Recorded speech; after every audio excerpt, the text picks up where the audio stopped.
ways shall die. So again, there is importance in the Old Testament as well as the New Testament. And many preachers and pastors gloss over the Old Testament, and they don't really emphasize the law in terms of the 10 commandments, the 10 plagues, the 10 miracles, the laws, the precepts, the judgments, the testimonies. All of those things come from those 10 commandments.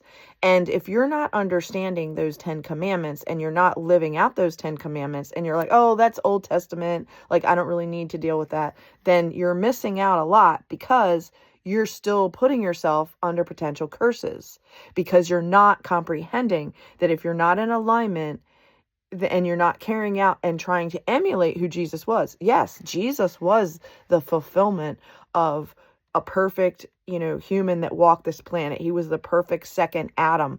And Jesus definitely honored God in total obedience to the Father in all things.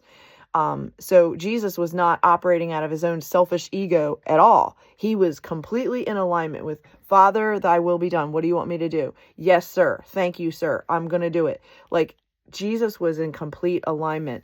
So, that means that Jesus still had to follow the 10 commandments. He still grew up in a Jewish Hebrew culture where he had to go to those, the feasts, the 7, divine, mandatory feasts, and then also Purim and Hanukkah. So Jesus was showing up for all those feasts, for Passover, unleavened bread, first fruits, Yom Kippur, Day of Atonement, tabernacles, etc. Like all the spring feasts, the fall feasts, and then you have the Purim and Hanukkah.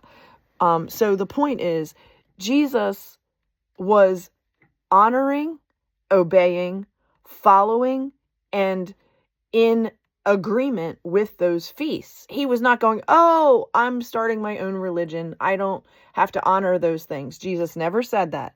He was also honoring what God had said through God's word of those 10 commandments and of the divine feasts. So if you yourself are not comprehending the Hebrew Jewish portion of this, you're missing out. For example, Sabbath is Friday sunset to Saturday sunset. That's the real Sabbath. It's not on Sunday. Now, you can go to a Sunday church and you can get